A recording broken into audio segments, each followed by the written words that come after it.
Bueno, pues hoy tenemos el gusto de tener con nosotros al doctor Selim Gómez. Él es catedrático de la Universidad de Pachuca en Hidalgo. Entonces, él nos va a hablar hoy sobre amor y algoritmos. Adelante, Selim. Muy bien, pues mucho gusto estar aquí, saludos a todos. Es un placer, muchas gracias por invitarme. Quiero empezar hoy echando poesía. Entonces déjenme leerles. Esto es un poeta persa. No riman las líneas porque pues esto está traducido del persa. Va para 800 años que se escribió este poema. Dice que la comida del amor es el amor del pan. Ningún pan necesita estar a mano. Nadie sincero en su amor es esclavo de la existencia. Los amantes no se tratan con la existencia. Los amantes tienen el interés sin el capital. Sin alas circunnavegan el mundo. Sin manos sustraen la pelota de polo de la cancha. Ese derviche que olisqueó la realidad acostumbraba a tejer canastos aunque habían cercenado sus manos. Los amantes levantan su tienda en la inexistencia, como ellas son solo una esencia, una cualidad. Y entonces tenemos 7 siglos, pues en esta idea de que el amor es una cosa etérea, irracional, básicamente un rayo que nos cae encima un día y al que no sabemos ni nos podemos resistir. Y esto puede ser así, pero las parejas, que son, digamos, la unidad social de expresión del amor, pues no se forman al azar. Y entonces si nosotros estudiamos cómo se forman las parejas, quiénes son pareja de quiénes, aparecen un montón de patrones. Y entonces resulta que la pareja romántica, pues es una cosa fuertemente contextual que depende de la sociedad en la que ocurre y de las relaciones económicas y de la situación tecnológica y de todo un montón de factores. Por ejemplo, podemos pensar en cambios que han ocurrido en nuestra sociedad que han impactado grandemente cómo se forman las parejas. Por ejemplo, la píldora anticonceptiva, ¿no? Y entonces el control tecnológico de la fertilidad femenina. Eso es un desarrollo científico que produce un cambio social súper grande. La manera en la que ha cambiado el ingreso, la entrada de las mujeres a la fuerza laboral, en los periodos de posguerra del siglo pasado, pues cambió la dinámica de social y cambió la manera en la que se formaban las parejas. Y luego, más recientemente, ya en este siglo, pues la aparición del Internet como una manera de emparejarse. Tal vez ahora en Instagram, hace unos años quizá más en aplicaciones como Tinder y Bumble. Eh, y entonces, bueno, todas estas cosas, pues son fenómenos que ocurren en el mundo y que nos gustaría tratar de entender. Entonces, esta charla está centrada en tratar de estudiar modelos que se hicieron para explicar algunos de estos patrones. Yo considero que la ciencia es la mejor herramienta de la que disponemos para mirar el mundo más allá de nuestros prejuicios. Y entonces, pues hoy quiero básicamente usar las herramientas de la ciencia para hablar de estas cuestiones que son importantes, son interesantes y que además están relacionadas pues con unas matemáticas que también son por sí mismas muy interesantes. En particular, hay dos modelos que quisiera describir al día de hoy. Uno tiene que ver con la búsqueda de parejas, cómo es que la gente encuentra con quién emparejarse, y el otro tiene que ver con la estabilidad de un arreglo de parejas. Cuando yo tengo una población, la población se empareja, pueden pensar, por ejemplo, en un grupo escolar, y entonces ahí se forman ciertas parejas, y la pregunta es si ese arreglo es estable en un sentido que vamos a definir. Entonces, quiero empezar diciendo unas pocas palabras sobre cuál es hoy la situación de este mercado del amor, ¿no? De esta eh, compleja red de intercambios entre personas donde estas se emparejan y se desemparejan. Y después quiero hablar de este modelo de la estabilidad y por último de este modelo de la búsqueda. Entonces, pues bueno, vamos para allá. Lo primero que yo diría es que la pareja, pues es como la interacción más a pares, más sencilla, y que de alguna manera nuestro entorno romántico, la ecología del amor, pues está construida por la unión de todos estos lazos a pares.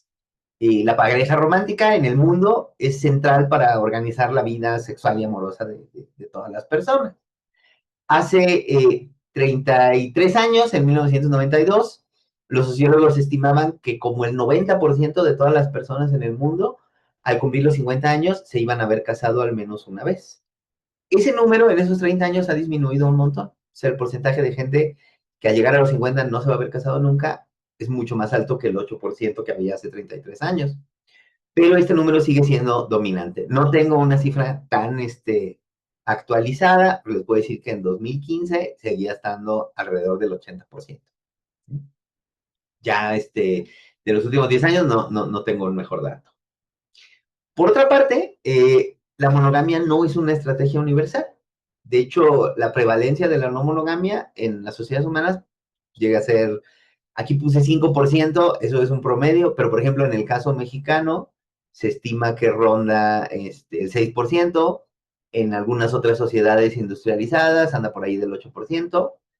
Y por otra parte, igual dependiendo del contexto cultural, la prevalencia del adulterio anda ahí como entre el 20 y el 30%. Entonces, lo que podemos concluir de esto es que pues, los humanos no son ni puramente monógamos, no se emparejan de por vida, como sí ocurre con ciertas especies animales, que exclusivamente hacen eso. Tampoco son exclusivamente no monógamos, sino que observamos pues un espectro de soluciones, digamos, ¿no? A este problema del amor, de la compañía, etcétera. Y entonces las estrategias que desarrollan los humanos, los arreglos a los que lleguen, pues van a depender de un montón de cosas, de las normas culturales, qué es lo que es socialmente aceptable, pueden depender de cosas como cuál es la proporción de los sexos. Entonces, por ejemplo, hay algunos países en el mundo donde, de nuevo, por fenómenos sociales complejos, hay una diferencia importante en el número de hombres y mujeres, sobre todo en edad reproductiva. O sea, yo le Y, dije, pues, que se vaya. y entonces, pues, Sí, bueno, todas estas cosas van a impactar. Ah, hay por ahí algún micrófono abierto que tal vez no querría estar abierto. Y entonces hablaba yo de un mercado del amor. Los economistas han desarrollado una noción que es la del mercado de emparejamiento, cuando hay dos poblaciones que quieren establecer vínculos posiblemente comerciales, pero en este caso estamos pensando en vínculos de naturaleza romántica. Resulta que durante los 70s, 80s, mucho del estudio sobre cómo funcionaba la formación de parejas ocurría a través de algo que ustedes seguramente ya no les tocó experimentar, pero es que en los periódicos o en las revistas de pronto había pequeños anuncios clasificados. Hay una película muy famosa, Mujer Soltera Busca, que empieza, el incidente que empieza la película justamente es uno de estos anuncios clasificados, ¿no? Hombre soltero, alto, cariñoso, busca una mujer con tales características para formar una relación, tener hijos, etcétera. Y entonces lo que hacían los científicos sociales era recoger, ¿no? Colectar todo este tipo de anuncios y analizarlos. Y de ahí, pues, extraían ciertas características, ¿no? Estos estudios clásicos, pues, tienen ya 50 años, se han quedado muy viejos, responden a una realidad social que ya no existe. Pero entonces ellos decían, ah, bueno, los hombres, por ejemplo, prefieren siempre el atractivo físico, mientras que las mujeres buscan a lo mejor estabilidad económica. Las mujeres son más selectivas que los hombres, etcétera. Estas conclusiones, pues que eran válidas en esa época, tienen una enorme carga cultural, reflejan un montón de desigualdades sociales. Pues, por ejemplo, si las mujeres participan mucho menos en la fuerza laboral, si no trabajan, si no tienen ingresos, pues quizá es natural que sea una prioridad en su vida resolver ese asunto antes que pensar en tener un hombre guapo. En la medida en la que esto va cambiando, pues entonces estas cosas van cambiando. Lo que nos importa a nosotros en este momento no es tanto cuáles son las preferencias, sino el hecho de que estas preferencias existen. Ajá. O sea, que cada conjunto que está buscando, ya sean hombres buscando mujeres, hombres buscando hombres, mujeres buscando hombres, mujeres buscando mujeres, pueden ordenar sus preferencias y decir, esta pareja es preferible a esta. Y entonces eso es una de las condiciones para que podamos tener un mercado de emparejamiento, que haya preferencias que se pueden ordenar. También una cosa interesante que viene también de estos estudios ya súper viejos de los 70 es que estas preferencias son dinámicas. Y eso es otra característica del mercado, que las exigencias están relacionadas con una percepción de lo que uno puede ofrecer. O en el caso donde uno está intentando comprar algo, pues de cuánto puede gastar, ¿no? Cuánto dinero tiene disponible. Entonces ahí veían una serie de correlaciones donde decían, ah, bueno, entonces en la medida en la que la gente tiene una autopercepción que es más elevada, entonces se pone más exigente, ¿no? Y pide más ciertas cosas. Entonces aquí, de nuevo, lo importante para el modelo, lo importante para nosotros va a ser que distintos individuos van a tener distintas preferencias. O sea, las preferencias no son universales. Entonces, a mí me pasó alguna vez estar con 3 amigos hospedándonos en un pueblo muy bonito que se llama Comala, donde hay una cafetería muy buena, y entonces todas las mañanas íbamos a tomar ahí el café, y en esa cafetería había 3 chicas que atendían. Y entonces a uno de nosotros se le ocurrió preguntar, ¿y quién estaba? ¿Estaba la bonita?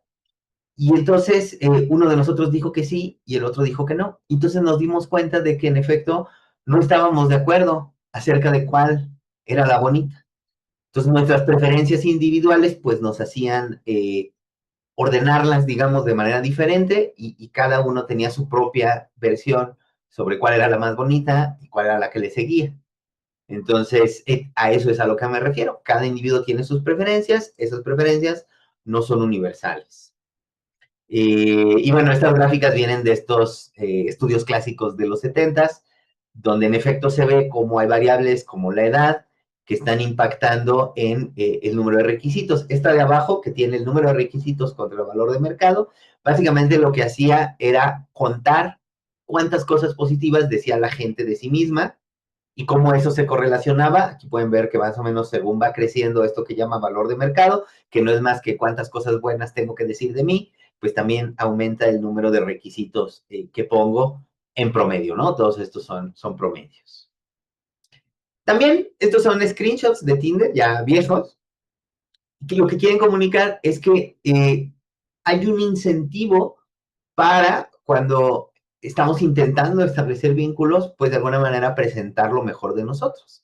Y entonces se enfatizan ciertas características. Si yo hago ciclismo de montaña, si escalo paredes, si soy clavadista, si a lo mejor toco un instrumento, etcétera, pues probablemente esas son cosas que yo quiera presentar en estas interacciones limitadas, por ejemplo, estas de Tinder, donde lo que uno puede mostrar es algunas pocas fotos y un pequeño párrafo. Eh, por lo que he leído, por lo que me han contado mis estudiantes, la gente más joven que yo ya no utiliza tanto estas cosas, se emparejan, por ejemplo, en Instagram, pero de nuevo ahí hay un esfuerzo de curaduría, o sea, la gente es cuidadosa, es intencional acerca de qué cosas suben, de cómo se presenta a sí mismo, porque pues participar bueno, no digo que ese sea el único motivo para usar Instagram, pero ciertamente si yo estoy también, ¿no? Pensando en estas cosas, pues va a ser importante cómo me presento, ¿no? ¿Qué es lo que ve la gente de mí? Ahora, como les decía, en México, la pareja romántica está cambiando muchísimo, ¿no? Ha experimentado en los últimos 10 años cambios bastante dramáticos. Por ejemplo, la edad al primer matrimonio ha crecido un montón. O sea, la gente espera más tiempo para casarse. La proporción de gente que decide no casarse en absoluto también ha crecido dramáticamente. Por ejemplo, en 1976, antes de que yo naciera, la edad media al primer matrimonio de las mujeres era casi 19 años, ¿no? Un poco menos de 19 años. Hoy, en la Ciudad de México, que es quien tiene las edades al primer matrimonio más altas, esto es 33.2 años para los hombres y 30.4 años para las mujeres. Entonces, no es el doble, pero sí es un cambio de 11 años y pico, ¿no? Que es muy, muy, muy sustancial. Habla de un cambio social muy grande. Eh, por ejemplo, otro gran cambio tiene que ver con el número de parejas que se forman en línea. Entonces, aquí en estas gráficas tenemos del lado izquierdo parejas heterosexuales, del lado derecho parejas homosexuales, y cada una de las líneas representa el cambio en el tiempo de la proporción de parejas que se forman de esa manera. Y entonces podemos ver que hay algunas, pues que han caído bastante. Por ejemplo, la proporción de gente que se conoce en la iglesia, que es esta línea con cruces de acá, ha pasado de ser como el 15% en los 40 a básicamente 1 o 2% en cerca de 2010. y bueno, seguramente en ese momento está todavía más abajo. Mientras que esta línea, que pues es cero en todos estos años, y esto pues, debe ser un error, tiene un pico enorme, ¿no? O sea, en 2010 un cuarto, no, un quinto de todas las parejas se conocían en línea. Y eso no ha hecho más que subir. Ahora la estimación, no reproduje la gráfica porque no lo tengo para todas las líneas, pero puedo decirles que esta en particular, que tiene que ver con conocerse en línea, está ahora, después de 2020, arriba del 30%, ¿no? Como una tercera parte de todas las parejas que se forman se conocen en línea. Eso es muy alto. De hecho, si se fijan en los 50, ninguna superaba el 30%. Apenas llegó a serla esta de los amigos, pero después, ¿no? En los 60. Y bueno, en el caso de las parejas homosexuales, pues es dramático, ¿no? O sea, 70-80% se conocen en línea. Eso es de nuevo un cambio social producido por un cambio tecnológico. Entonces, claramente, todas estas cosas que les estoy diciendo, pues están en flujo, están cambiando. Hay algunos aspectos del emparejamiento donde ya en este momento hay muchísima diversidad cultural. Entonces, por ejemplo, aquí, esto viene de una encuesta que se hizo como en 2017, donde se le pedía a hombres y mujeres de distintos países que evaluaran cuáles características consideraban muy importantes a la hora de emparejarse, yendo de irrelevante hasta indispensable, ¿no? Era esta escala de 3, de 0 a 3. Y entonces lo que vemos es que estas tienen valores que cambian mucho en distintos lugares del mundo. Entonces, por ejemplo, en lugares más conservadores socialmente, como China, como la India, está cerca del indispensable, mientras que en los países industrializados de Europa es muchísimo menos importante, y también podemos ver que hay países donde estas líneas son muy simétricas entre hombres y mujeres, y países donde hay diferencias muy grandes, ¿no? Como es este caso de Croacia, donde no importa mucho, pero definitivamente le importa mucho más a los hombres que a las mujeres. Todas estas cosas son dinámicas en el tiempo, o sea, van cambiando de un momento a otro, ¿no? Como la que les mostré antes de la proporción de gente que se empareja de tal o cual manera.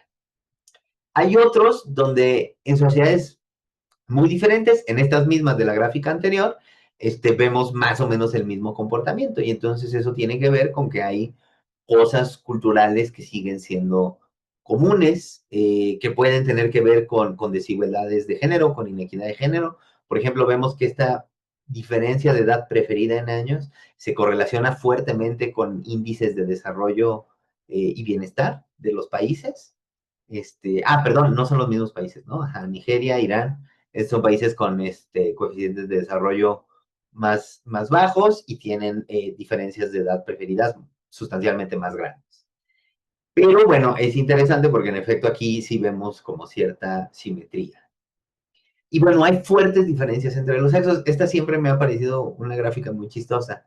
Esto es lo que está diciendo, tú le preguntas a hombres y mujeres en determinados periodos de tiempo, de aquí a un mes, de aquí a 6 meses, de aquí a un año, de aquí a 10 años, 30 años, por el resto de tu vida, ¿cuántas parejas sexuales diferentes esperas tener?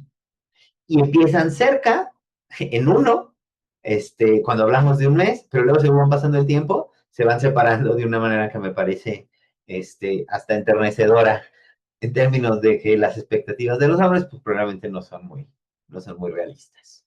Ok. Entonces, bueno, esto más o menos intento pintar un panorama de qué tipo de indicadores se miden, de cómo más o menos se estudian estas cuestiones, qué es lo que sabemos sobre cuál es la situación ahora.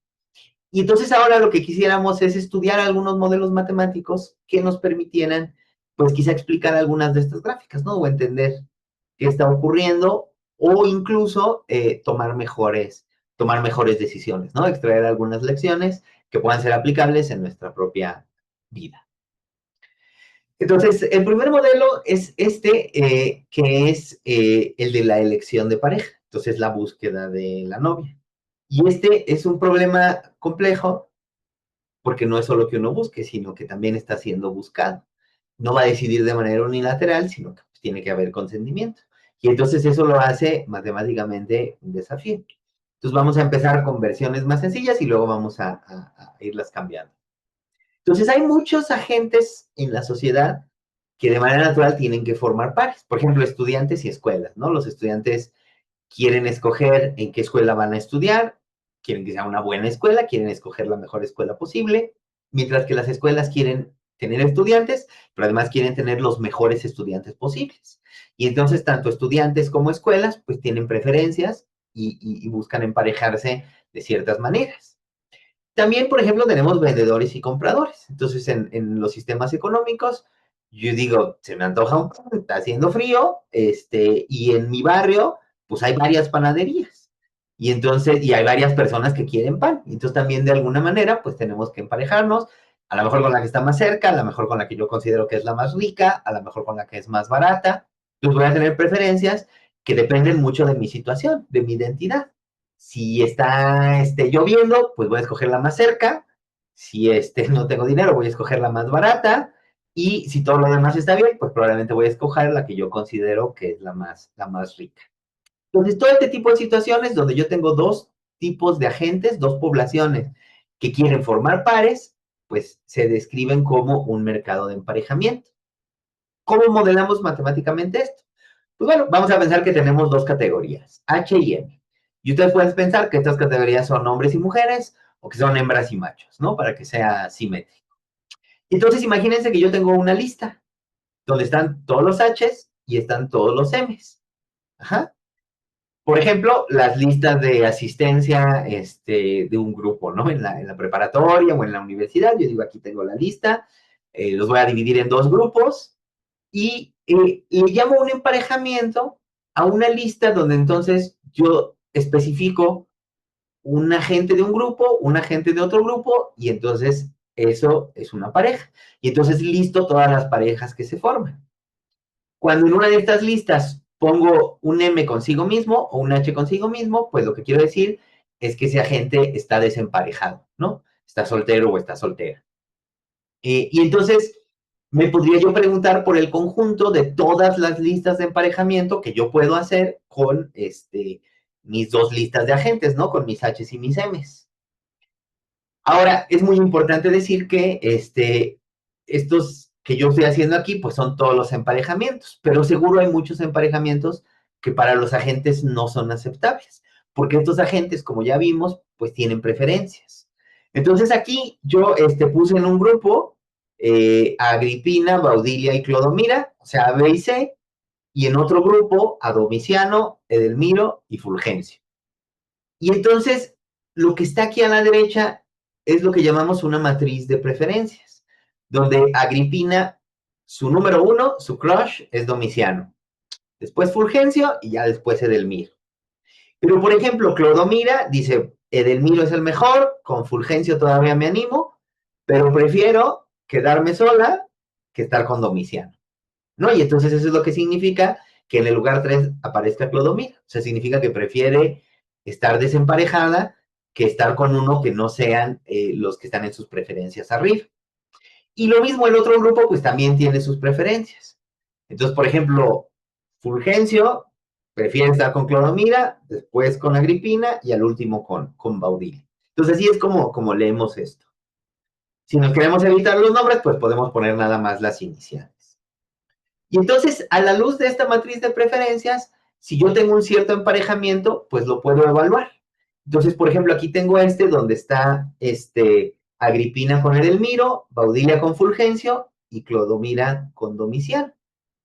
Entonces, cuando hablo de estabilidad del emparejamiento, me refiero justo a esto. Y digo, miren, este emparejamiento es inestable. ¿Por qué?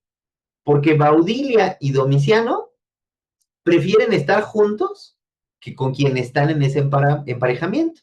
O sea, para Baudilia, Domiciano está arriba de Fulgencio en su lista de preferencias. Y también para Domiciano, Baudilia está arriba en su lista de preferencias que Clodomira, que es quien está. Entonces esperaríamos que Baudilia y Domiciano huyan en la noche, ¿no? Que este arreglo sea inestable, que se disuelva. Y entonces ya quedarían desemparejados Clodomira y Fulgencio, y entonces tendríamos que preguntarnos si ese puede ser un emparejamiento estable, ¿no? Entonces los cambiaríamos de lugar, haríamos un enroque y diríamos, bueno, a ver, vamos a ver Ahora, ¿este emparejamiento es estable o no es estable? Eh, Resulta que ese que les estoy diciendo no es uno de los emparejamientos, no, sí, es uno de los emparejamientos estables, es el que está arriba, es el uno. Resulta que hay otro, que es el que está debajo, ajá, que mantiene el emparejamiento de Baudilla con Domiciano, pero no los otros dos. ¿Por qué es estable? Pues porque sí, o sea, por ejemplo, Agripina preferiría estar con Domiciano, pero Domiciano ya está con Baudilla. Y él prefiere estar con Baudilla y Baudilla prefiere estar con él que con cualquiera de los demás. Y entonces, pues resulta que ahí hay alguien que de alguna manera no está teniendo el resultado óptimo, porque no está con quien preferiría estar.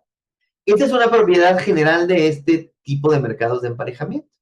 Siempre va a haber dos soluciones, excepto cuando hay preferencias universales. Pero si las preferencias no son universales, siempre hay dos puntos de equilibrio y siempre uno beneficia a un grupo y el otro beneficia al otro grupo.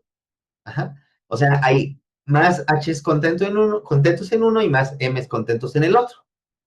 Es una propiedad completamente general, se puede demostrar, es un teorema. Y entonces una pregunta muy interesante es, ¿cómo sé con cuál arreglo voy a terminar? O sea, ¿por qué terminamos o con el arreglo que es óptimo para los H's o óptimo para los M's? Entonces, como les decía, esto es una propiedad general. Si H's y M's tienen preferencias que son individuales, que no son universales, siempre voy a tener dos soluciones. ¿Qué va a determinar con cuál termino? Entonces vamos a pensar en cómo podría proceder este emparejamiento. Entonces esto se llama un algoritmo de aceptación diferida. Es lo que, por ejemplo, se usa para que los médicos residentes encuentren los hospitales en los que va a ser su residencia. Funciona básicamente así.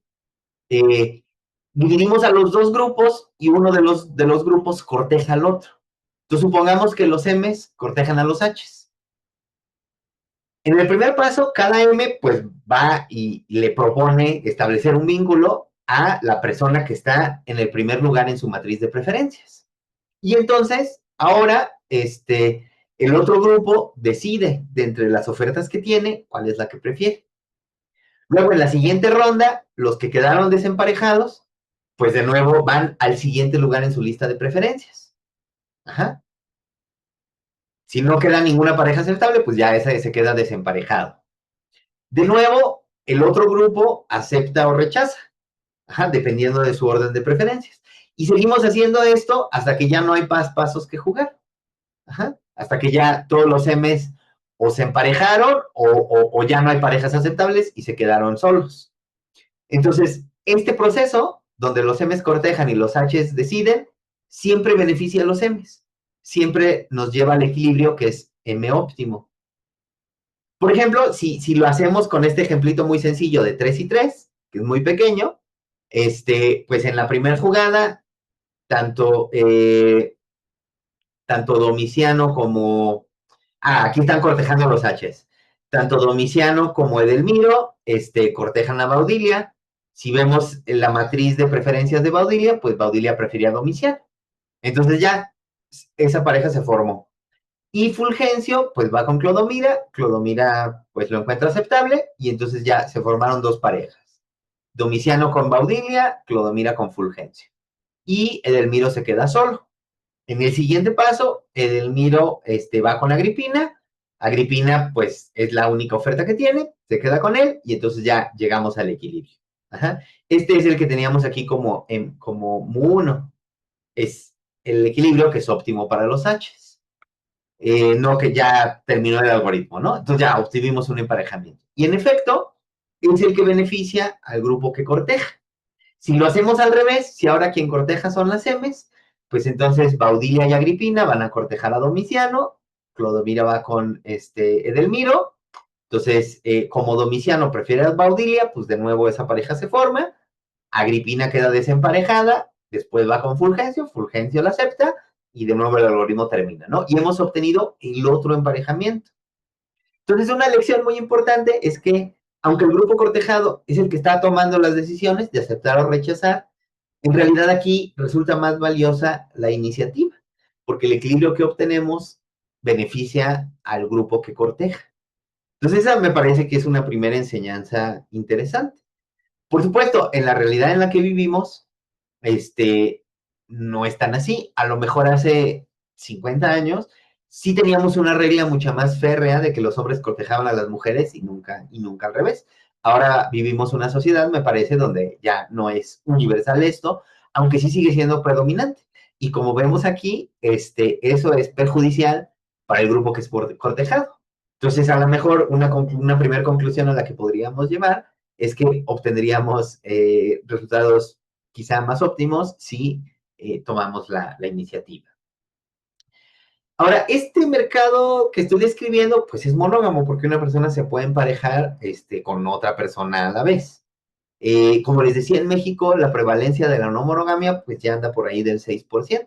Y eso es comparable, por ejemplo, a la gente que tiene posgrado, es comparable, por ejemplo, al porcentaje de gente que habla náhuatl, es comparable al número de personas bisexuales que hay en el país y es comparable también, por ejemplo, con el número de personas invidentes. O sea, es una minoría, pero ya es una minoría interesante de la población, ¿no? Ya es un número sustancial. O sea, estamos hablando de varios millones de personas. Entonces, la gente también ha intentado estudiar este mismo tipo de problemas de estabilidad, pero ahora pensando que uno puede tener, que algunos pueden tener varias parejas. Resulta que ese problema es muchísimo más complicado de resolver y que la conclusión es que en el caso monógamo siempre hay al menos una solución estable, en el otro caso no necesariamente es así. De hecho, solo hay soluciones estables si se cumplen estas dos condiciones. Que esté determinado de antemano cuántas parejas puede una persona tener, así como, no sé, de qué tamaño es su corazón o su capacidad, y que las interacciones sigan siendo a pares. O sea, que si yo quiero andar con dos mujeres, no me importa qué novios tienen esas mujeres. Ajá. O que a las mujeres no le importe cuál es la otra novia, ¿no? Que no haya interacciones de ese tipo, entonces puede haber estabilidad. Pero entonces esto puede darnos quizá una cierta luz sobre el surgimiento de la monogamia como una estrategia social. O sea, podemos entenderla como la solución que era la única que garantizaba que al final hubiera arreglos estables. Sobre todo porque una parte también muy importante de la pareja no es solo la parte romántica, sino tiene que ver con los recursos, con la herencia, con la supervivencia, y entonces en otros momentos en la historia de la humanidad, pues podemos entender que esta hubiera sido una preocupación dominante. Como les digo, en México, pues las cosas están cambiando y ya parece que esto no es la preocupación dominante. Me parece interesante decirlo. Otra cosa muy interesante es que cuando las condiciones sociales que tenemos no nos llevan al arreglo que es óptimo para nosotros, pues hay incentivos para mentir, ¿no? Como esta persona que se pintó unas abdominales ahí en su foto de Tinder. Esto que yo les decía de que buscamos presentarnos a la mejor luz posible, pues puede tener ese otro lado, que es que pues que pueda haber estos incentivos para exagerar, para mentir, y luego estos pues pueden ser problemáticos. En particular, en estos procesos de aceptación diferida, resulta que el engaño es fundamental, porque si yo pertenezco al grupo que es cortejado y estoy insatisfecho con que voy a terminar con un arreglo que no es óptimo para mí, me queda la opción de mentir acerca de mis preferencias. ¿Qué quiere decir eso? Que es posible para un grupo conspirar. Y entonces, si por ejemplo el del grupo H, aquí, perdón, le puse F porque se me fue un dedazo, deciden rechazar a todos los pretendientes, excepto al que les tocaría en el emparejamiento óptimo. Y entonces eso destruye esta ventaja de la iniciativa o del cortejo. Entonces, también recuerdo una ocasión, hace 20 años, cuando era yo más joven, que estaba con un grupo de amigos, estábamos en un bar, estábamos muy contentos, estábamos celebrando no me acuerdo qué, y había en otra mesa, éramos tres y había tres chicas en otra mesa, y entonces nos fuimos a acercar, les preguntamos si nos podíamos sentar con ellas, empezamos a entablar conversación, Y resulta que en algún momento, las chicas dicen, a ver, espérenos un momento, vamos a ir al baño, se paran. Nosotros nos habíamos sentado, pues, de acuerdo a nuestros intereses, a nuestra atracción, y cuando regresan, cambian de lugares. Y entonces lo que hicieron, casi seguramente fue una conspiración de este tipo. Se reunieron, repartieron, ¿no? Hicieron un acuerdo, dijeron, bueno, esto va a quedar de esta manera, y de regreso se sentaron, pues, según este acuerdo que ya habían hecho. Esto puede suceder. Y de hecho hay algo que se llama el teorema de imposibilidad del emparejamiento mutuo, que dice, no hay un procedimiento de cortejo que pueda remover todo incentivo para una conspiración de este tipo. O sea, esto siempre va a estar ahí. Y entonces esto, la gente que estudia este tipo de mercados le llama guerra de los sexos o conflicto entre los sexos. El hecho de que estos dos grupos se quieren emparejar, pero no necesariamente sus intereses están alineados, porque la solución de equilibrio que están buscando no necesariamente, o de hecho en general, no es la misma. Eso me parece una segunda lección interesante. Probablemente signifique que deberíamos charlar con los agentes de nuestro mismo grupo para tomar este tipo de decisiones. Okay. Luego quiero hablarles un poco de este problema de la novia. Entonces, el problema de la novia tiene no que ver ya con la estabilidad, sino con la búsqueda. Estos análisis de estabilidad tienen un defecto, y es que suponen que yo tengo información de todas mis parejas potenciales. O sea, que yo puedo hacer esa matriz de preferencias y ahí poner a toda la gente con la que me podría emparejar. Pero en realidad eso, pues es imposible, porque el número de parejas potenciales es demasiado grande. Yo vivo, por ejemplo, en Pachuca. Esta es una ciudad con, bueno, la zona metropolitana tiene un poco más de 400,000 habitantes, de los cuales, pues, digamos que 200,000 son hombres y 200,000 son mujeres. Incluso si hago cortes por edad, ¿no? Digo, bueno, evidentemente no voy a andar con alguien demasiado pequeño, tampoco a lo mejor tal vez con alguien demasiado, muchísimos años más grande que yo. Supongamos que pongo ahí un rango, no sé, 10 años en cada lado. Y de todas maneras, pues me estoy encontrando con decenas de miles de personas. Y entonces, pues evidentemente no puedo hacer una matriz de preferencia donde entren estas decenas de miles de personas. Entonces, tenemos que pensar en cómo en realidad nos vamos a acercar a este problema cuando pues es tan vasto. Ahora, cuando eres muy joven, su mundo es más pequeño, ¿no? Yo, si toda mi preparatoria, si estuve emparejado, pues fue con gente que iba en mi salón. Y entonces ahí sí es posible, ¿no? A lo mejor hacer esto, porque el número de parejas potenciales, pues en realidad es pequeño. Serán decenas todo lo mucho, ¿no? No llegarán a ser 100. Pero en la medida en la que uno se vuelve un adulto, su mundo en algún sentido se hace más grande, en algunos otros tal vez se hace más pequeño, pero entonces pasa esto que les digo, y las parejas potenciales, pues es imposible conocerlas a todos. Entonces vamos a empezar con un modelito muy simple, muy bobo, y luego vamos a irle añadiendo cosas para intentar hacerlo un poco más realista. Entonces, la versión más simple se llama un problema de parado óptimo, donde lo que yo me imagino es que yo tengo una lista de N pretendientes enorme, y sé que no me va a alcanzar la vida para conocerlas a todas. Y entonces voy a ir sucesivamente conociendo, y en cada punto tengo que decidir, ¿aquí me paro o quiero seguir buscando? ¿No? Y entonces las reglas son estas tres que están enunciadas aquí. Después de conocer, hay que decidir. No te puedes regresar, o sea, no se vale llamarle a la ex o al ex para preguntarle si ya comió, cómo le fue con el terremoto, con el huracán, etcétera. No, o sea, te decides y sigues.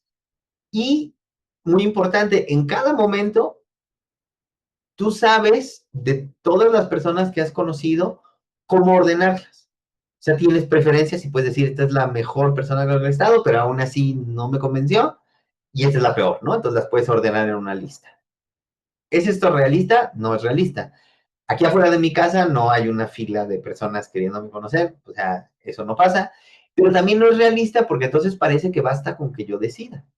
La realidad es que la otra persona también tiene que decidir. Lo que es importante de este modelo, lo que sí captura, es la tensión entre perderte algo bueno que puede venir después y dejar pasar algo bueno, ¿no? y a lo mejor que después ya no haya algo tan bueno como lo que conociste. Entonces, eso es lo interesante de este modelo. Por eso se llama de parado óptimo, porque se pregunta, este proceso, ¿en qué momento es mejor detenerlo para obtener el mejor resultado posible? Resulta que no puede demostrar que bajo estas suposiciones, si hay un algoritmo ganador, que es el que nos da la probabilidad más alta de quedarnos con el mejor candidato o la mejor candidata.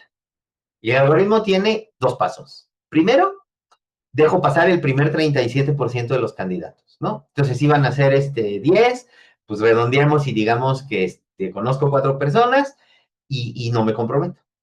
Las dejo pasar. Después de esas 4 personas, me quedo con el primer partidazo. ¿Qué es un partidazo? Una persona que es mejor a todas las anteriores. Ajá. Y tú dices, bueno, yo no sé qué viene después, pero después de esta muestra de 4 ya sé lo suficiente para saber que una persona que es mejor a estas 4 es la mejor, o si no es la mejor, al menos es muy buena, ¿no? Es suficientemente buena. Ahora, el gran problema con esto es, pues, ¿cómo sé cuánto es el 37%? Tendría que saber cuánto es N. Es el número total de parejas que puedo tener. Y eso, pues no lo sé. Entonces, podríamos tener una versión con el tiempo. Podríamos decir, bueno, yo a tal edad considero que ya tengo que estar emparejado. Si de ahí a eso me faltan, pues, por ejemplo, 5 años, pues entonces, el primer año y medio, 2 años, voy a conocer gente. Con eso me voy a formar, pues, un criterio y luego, de nuevo, voy a aceptar el primer partidazo que aparezca. Ajá, y esto reproduce, digamos, estas suposiciones. De hecho, también tiene como una interpretación social muy interesante porque nos dice, ok, esto es justamente este periodo de la juventud, esta época donde la gente sale y tiene una serie de relaciones y luego ya después se decide, pues podemos pensar que justo está siendo modelado por esto. Hay un periodo que me da información sobre qué es lo que hay allá afuera, sobre cuáles son, digamos, las condiciones del mercado del amor, y luego con esa información puedo tomar una decisión que puede ser una buena decisión. Ahora, eh, probablemente sea exagerado pensar que me quiero quedar con el mejor candidato.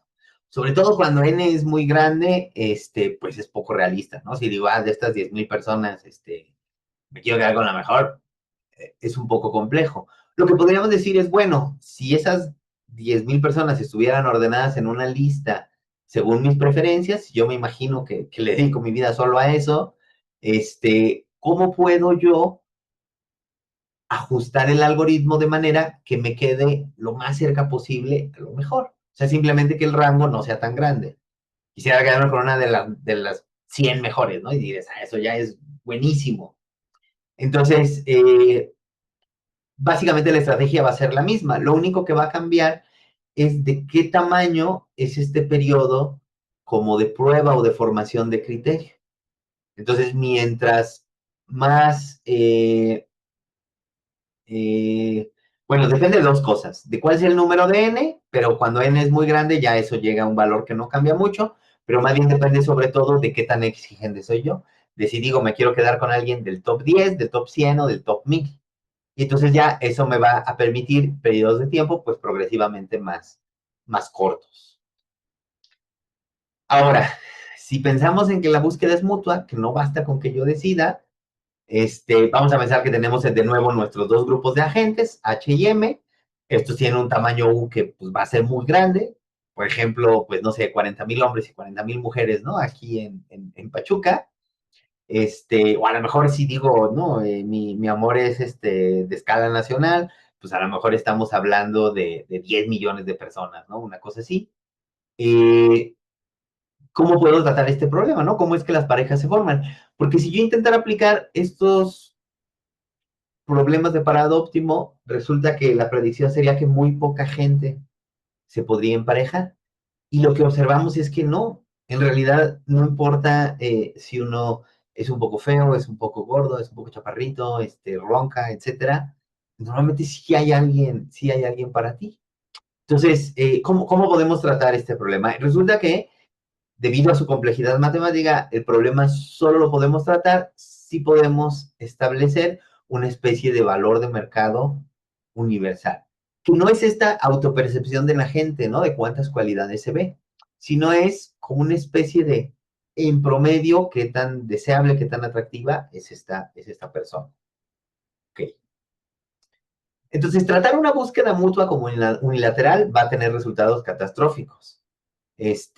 Porque, por ejemplo, si n es 12, uno puede hacer, yo he hecho esa pequeña como simulación, y resulta que el 90 y tantos por ciento de la gente termina desemparejada, ¿no? O sea, si se los ordenas de manera aleatoria y dices, bueno, en cada ronda la persona va conociendo, decidiendo si se queda o no, incluso si usa estos algoritmos de parado óptimo, no se empareja, ¿no? Entonces, este algoritmo ya aquí no me está funcionando también. ¿Cómo debo ajustarlo para que sí se parezca a lo que en efecto vemos en la realidad?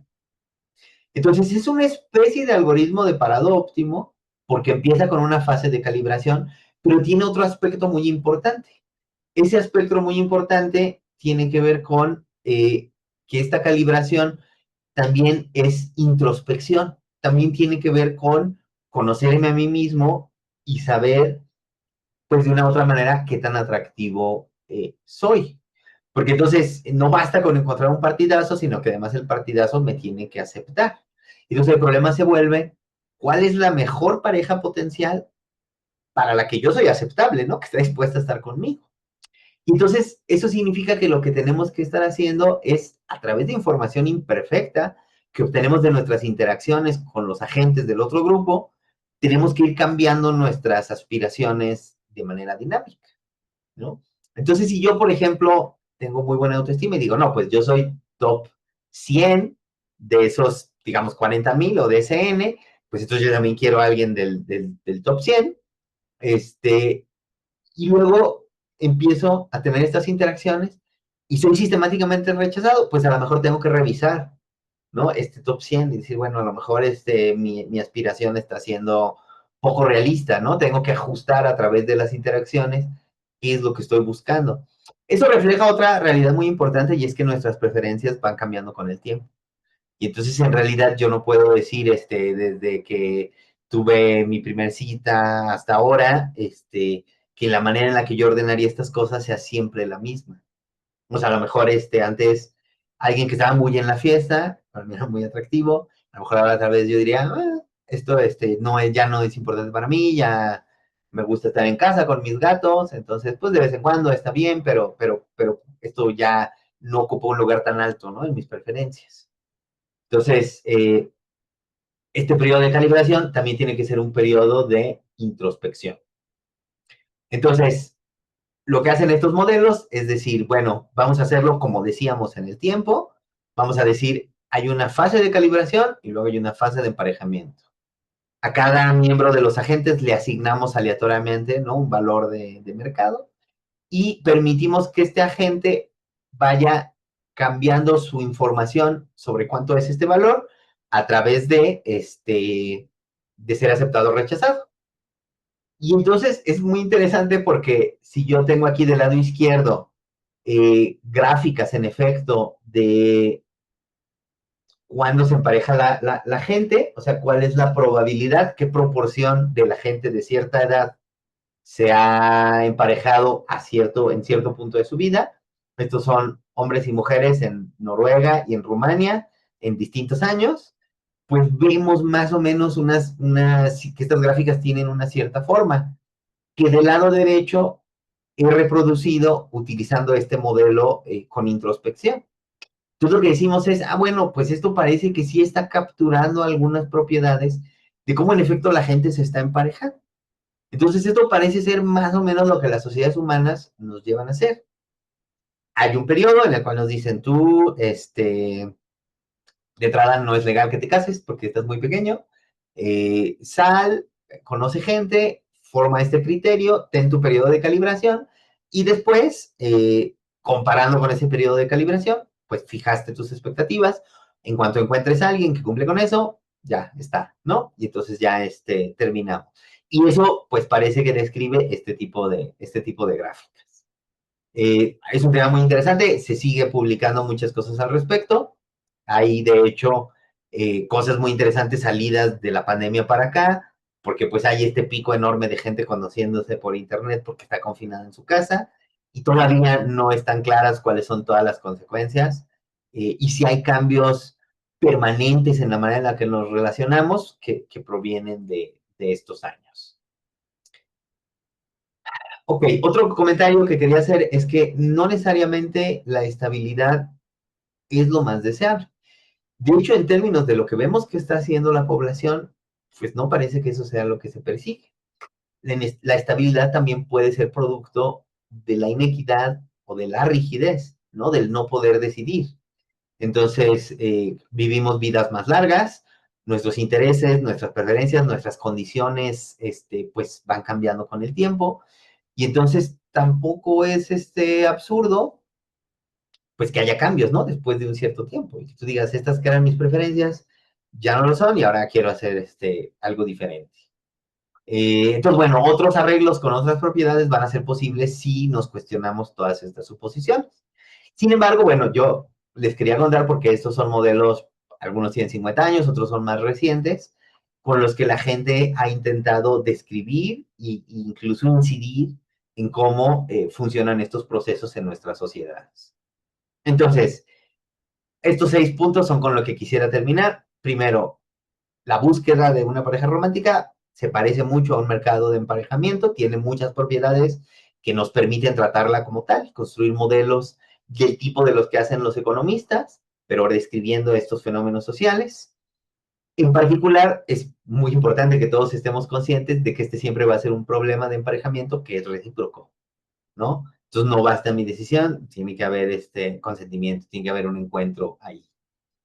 El análisis de la estabilidad nos dice que cuando la estabilidad es el valor supremo, entonces siempre va a haber incentivos para la exageración, para el engaño, y va a existir esta especie como de conflicto entre los sexos. Eh, Solo en circunstancias muy especiales podemos tener estabilidad en arreglos poliamorosos, lo cual, como ya dijimos, no necesariamente es algo en su contra, pero sí definitivamente por muchas décadas en la historia de la humanidad, por muchos siglos, había sido el valor superior, ¿no? La estabilidad a toda costa.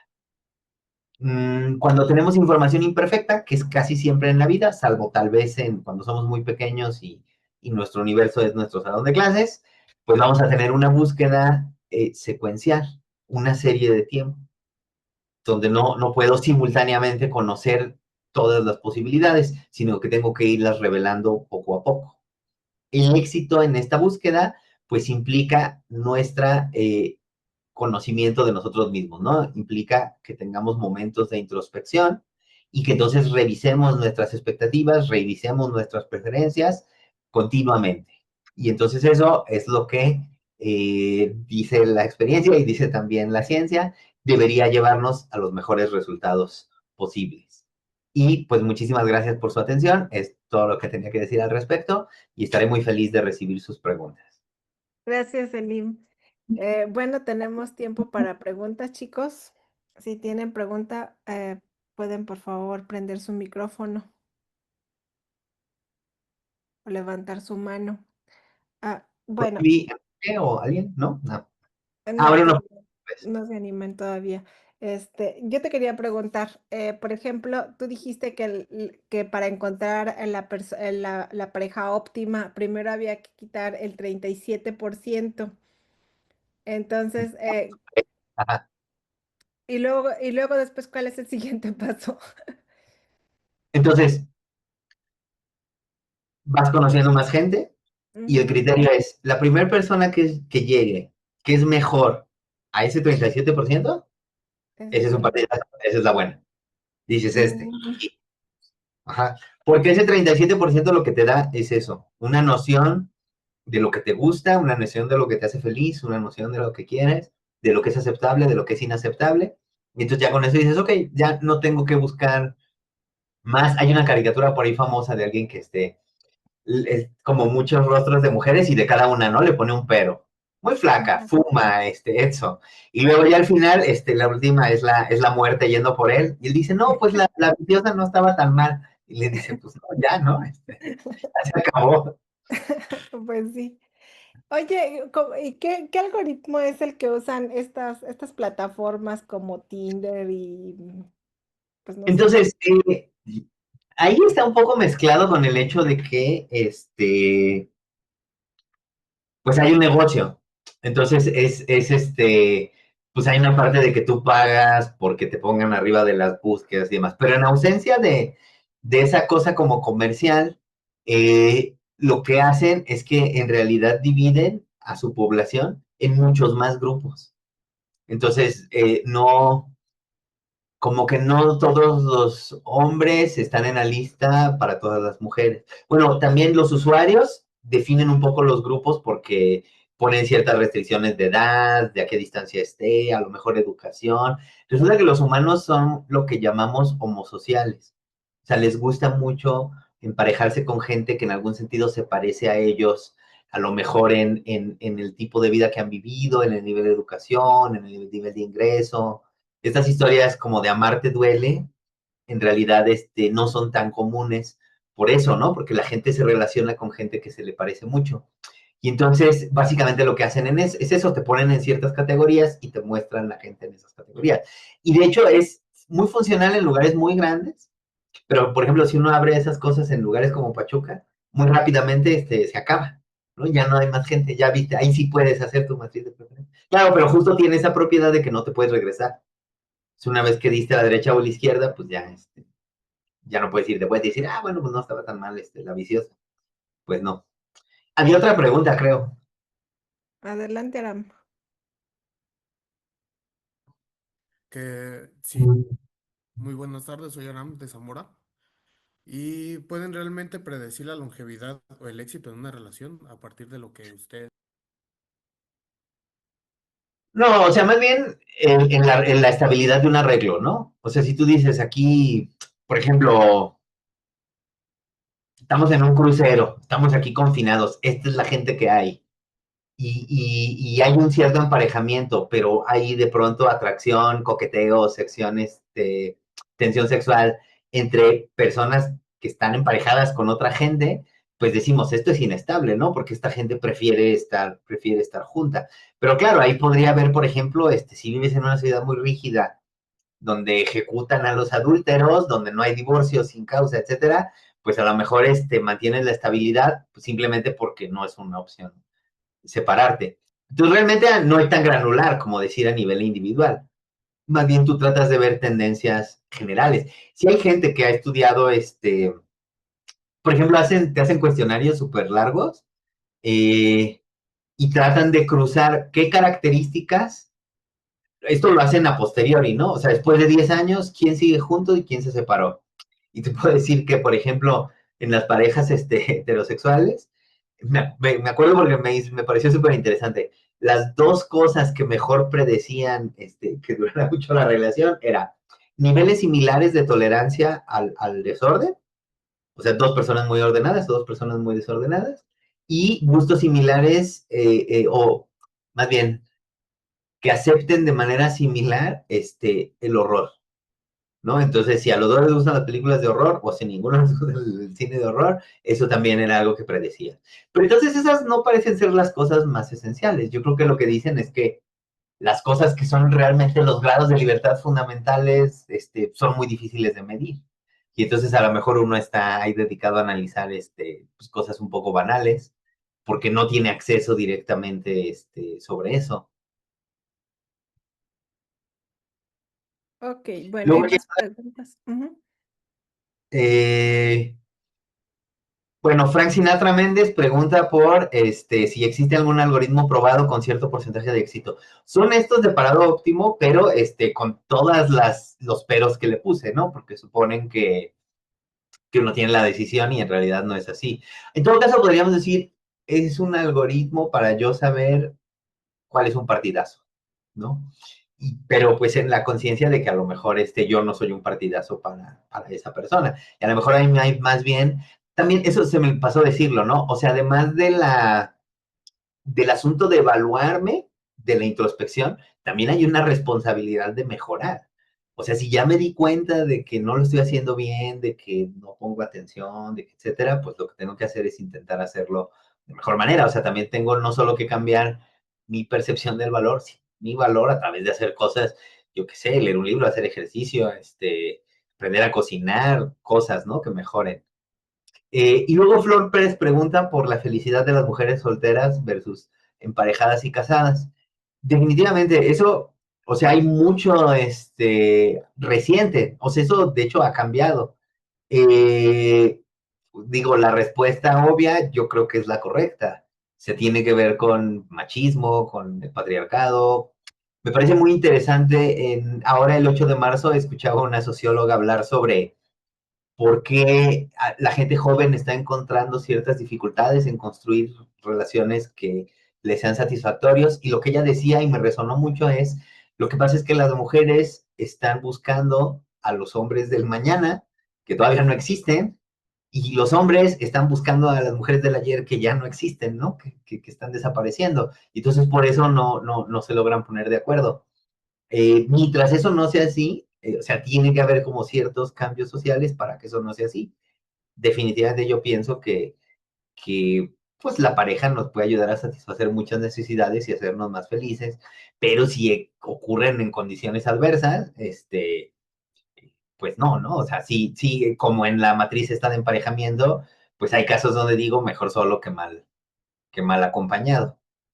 Quizá ahí lo mejor sería expandir el circo de la búsqueda, ¿no? Y decir, bueno, ya me quedó claro que estas cosas son inaceptables, a lo mejor otras que antes me lo parecían ya no lo son tanto, ¿no? No sé.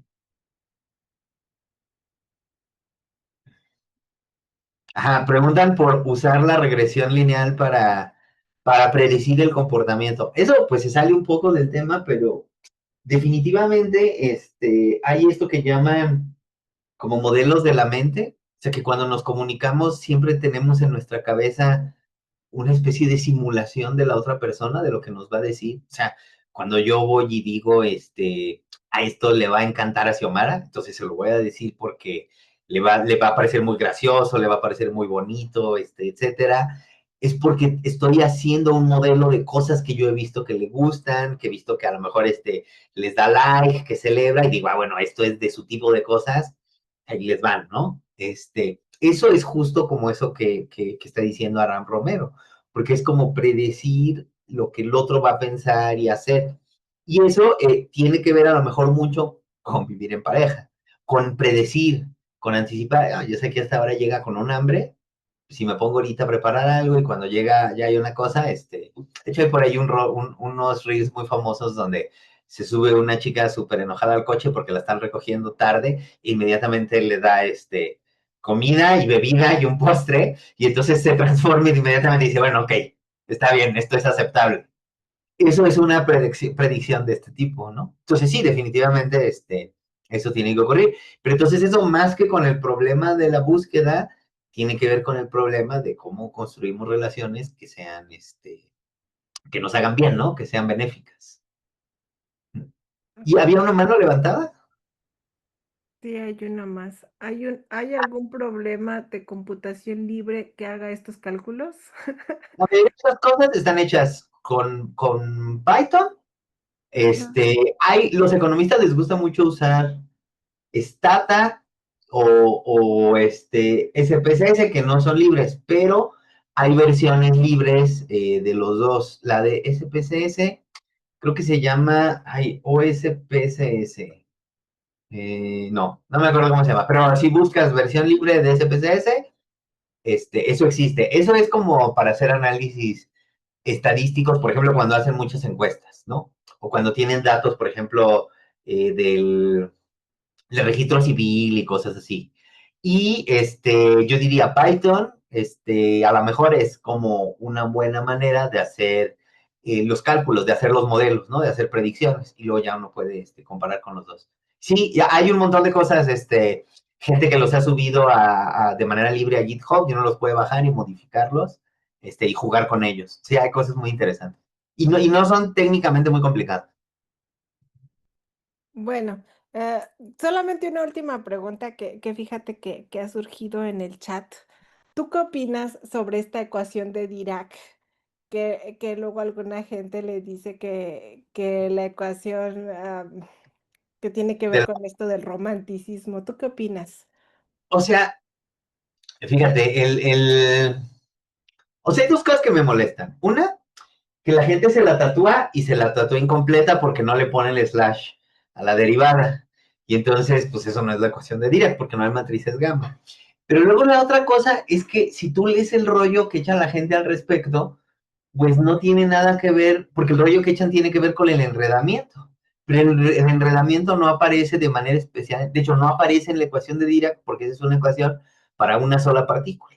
Entonces, si tú quisieras hablar de enredamiento, pues necesitas al menos dos partículas.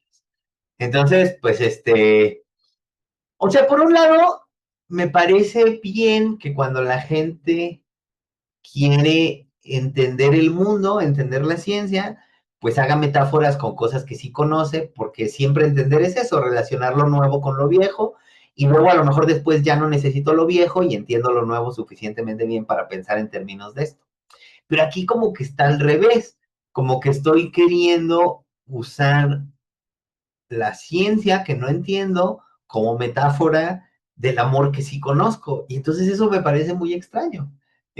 Me parecería mucho mejor decir, ah, sí, el enredamiento es como el amor, que decir el amor es como el enredamiento. Eso, no lo entiendo. Y entonces siento que es un cotorreo. Y luego ya he visto gente que pone el mismo texto, pero en vez de poner la ecuación de Dirac, pone la solución de la cuadrática. Supongo que lo hace como burlándose, ¿no? Como diciendo, pues no importa que pongas, porque en realidad el discurso está completamente desconectado de lo que significan los símbolos, ¿no? Al final las matemáticas son un lenguaje que vale la pena entender porque hay cosas que solo se pueden decir en matemáticas. Pero sí sé que es muy famoso, que se ha viralizado muchas veces y que mucha Bueno, gente se lo ha actuado. ujú, sí, sí, sí. Bueno, hay una última. Dice, para establecer los algoritmos, ¿se basan en investigación con entrevistas a cierta población? Entonces hay varias fuentes. Una pueden ser encuestas o entrevistas, pueden ser cosas como, por ejemplo, estos números de la edad del primer matrimonio, estos de Noruega y Rumania, pues eso es directamente lo tomas del registro civil, ¿no? O sea, tuve tantos matrimonios, qué edad tienen, y entonces ya con eso puedo hacer mi gráfica. Por ejemplo, datos muy granulares pueden venir de las aplicaciones de citas porque ahí la gente da mucha información acerca de sí mismo, o sea, por ejemplo, nivel educativo, religión, no dice uno, normalmente no dicen cosas sobre su nivel de ingresos, pero sí, por ejemplo, la ubicación, y entonces eso lo puedes correlacionar, ¿no? Con el valor catastral, por ejemplo. Dices, bueno, pues si vive en un barrio más fresa o en un barrio más pobre, pues puedo ahí hacer alguna correlación. No, en general no son públicos esos datos, pero por ejemplo, Tinder tiene un blog donde publica análisis periódicamente sobre este tipo de cosas. Antes de las aplicaciones, pues esto que les digo, los investigadores recogían los anuncios clasificados de los periódicos y de las revistas y con eso hacían estadística. Eh, y ajá, básicamente diría esas son las fuentes.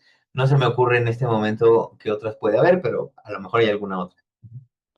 Ok, pues creo que con esas preguntas son suficientes, Selim. Muchas gracias. Ha estado muy interesante y muy amena tu charla. Te vamos a hacer llegar una constancia de tu participación. Maravilloso.